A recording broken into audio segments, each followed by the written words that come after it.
Sino ba yung driver? Ako po. Ikaw yung nasuspende. Ara na lang po yung papel ko. Yun ako'y lumaya po sa kulungan. Wala na po eh.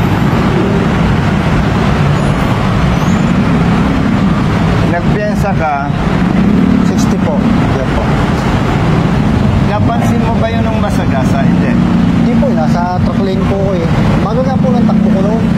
Kita ko naman sa video, mabagal. Eh, L3 po nasa unahan po na puti. Parang brother Matt, ang nangyari,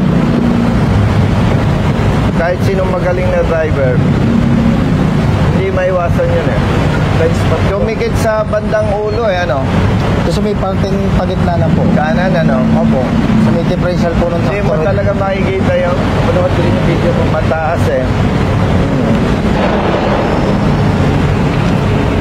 Yung resolution dito, na ikaw ay suspende, nakita mo? Ano po eh, nawala na nga po yung nakalang copy. Buti may picture po ako sa inyo. May picture ka yan. Ay, silid ko rin po sa inyo. Halika. Kasama ko ha. Sa second floor na kayo, sir? Ako kayo ay? Saan ba ang investigation nyo?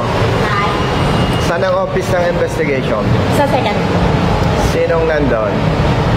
Under ni Mr. Hans, ano? Ako, second floor po operation. Good morning. Saan ang office ni Mr. Hans? Dito siya sir, pero wala po. Sinong head na investigation niya? Legal. Sa taas po sa floor. Fifth floor? Sila ba nag-imbestiga ng mga kaso? Ako sir. Fifth floor? Sa floor. Fifth floor.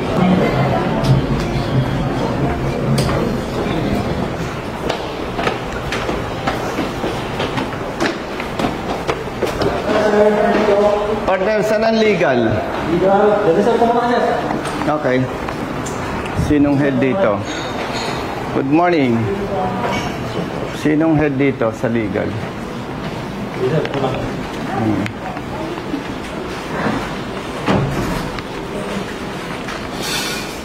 Good morning. Sinamahan ko lang itong ikaw boss ang head. Chief of staff. Ay, tama-tama. Kasi yung dalawang abogado namin nasa central office. Hindi. Bali, i-inform lang kita. Halika yun.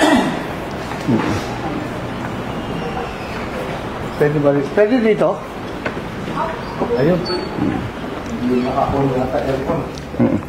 Dito. Pwede naman natin i-discuss na yan eh. Opo tayo. Opo muna kayo. Kasi wala Sa investigation ka, no? Oo. Wala si dalawang attorney. Oo. Kwento lang muna ako kasi magbabase naman kayo sa document. Ang interpretation ko, Chief of Staff, nasa jurisdiction ng NCR, kayo nag-imbestiga, ang approving authority, si ASEC. So, kaya lang kami dumaan dito, respeto. Kasi mag-a-appeal kami doon, maganda, alam nyo. Kung mali ako, sorry. Ang nakita ko doon sa recommendation, nagbase lang ang LTO sa investigation report ng police. Kasi pag binasa mo yung, anyway, ulitin ko ha, makikita naman sa dokumento eh. Pag binasa natin, Chief Staff, yung report ng police, ang sabi niya doon, nasagi ng truck yung motor na naging dahilan na tumba at nasagasa. Ang lumalabas, yung truck ang nakasagi. Pero pag tiningnan natin yung video, hindi magsisinungaling yan, no?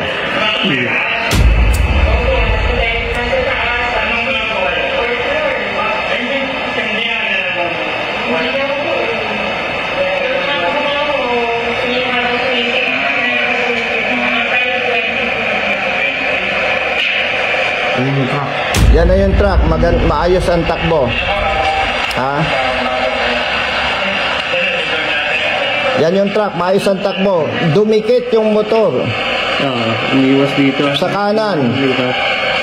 Nasabitan, nasagasa yung ulo ng backride. Patay ba yun? Patay. Opo, ako po yun. So, going back, Opo. Chief of Staff, pag binasihan mo, brother, yung investigation, lumalabas, sinagi ng truck yung motor. Kaya natumba na sa gasa, namatay. Pero titingnan natin sa video, hindi nagsisinungaling, maayos ang takbo ni truck, sumingit si motor sa gawing unahan. So pag titingnan mo, siya ang naging cause ng pagsabit. Tama. Kasi steady yung truck eh. Ayos yung takbo niya eh. Video ang papatuto eh. So, the problem is, correct me if I'm wrong, ang investigation nyo nagbase sa report ng police. Kasi sabi ng police, nasagi nung truck yung motor, natumba na sa gasa. Kaya pag binasa mo, truck ang may kasalanan. Pero pag titingnan mo, partner, brother, pahiram nito ah, ganyan ang takbuhan eh. Yung motor sumingit. Dito. Ano yung kanyang manibela, sumabit sa truck. Natumba, nasagasa yung backride. So pag tiningnan natin yung actual scenario, kahit ikaw, brother, ang pinakamagaling na truck driver, hindi mo maiwasan yon. So that's my point. Kaya mag-a-appeal kami.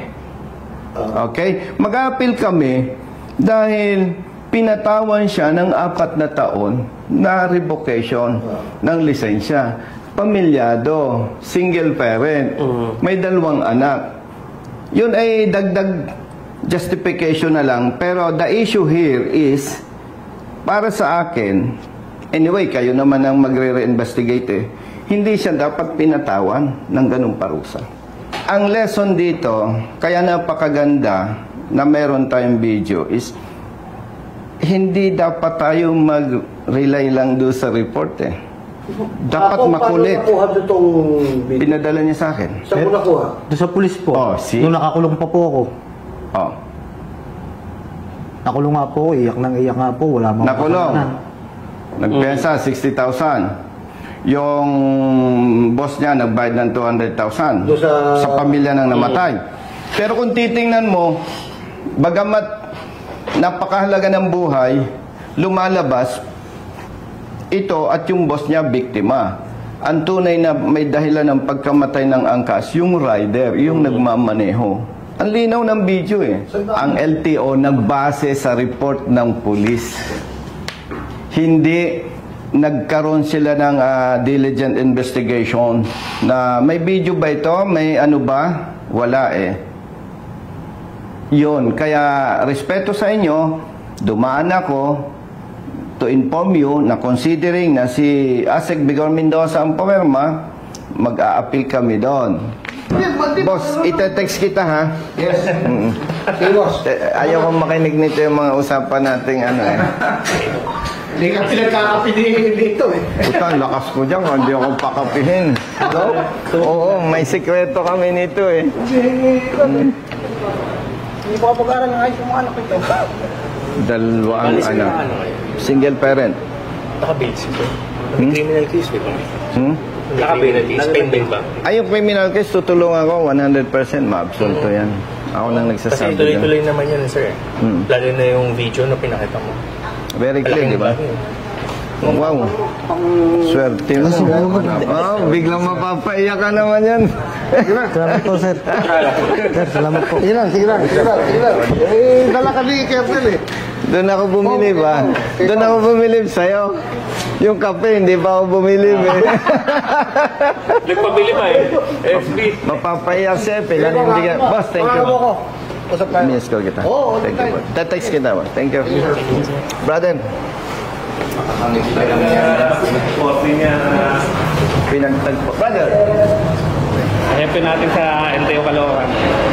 Pabiyahe ng Palawan niya. nagtataka ako. Ikaw ang chief ng LTO Caloocan. Licensing.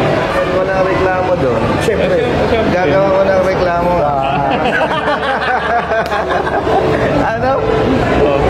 Brother, may lakad pa kami. Salamat ha.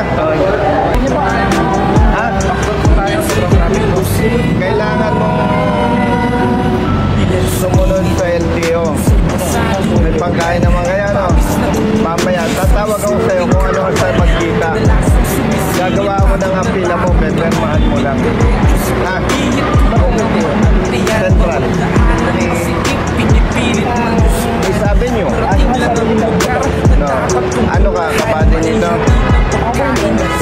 siyang nakalaan.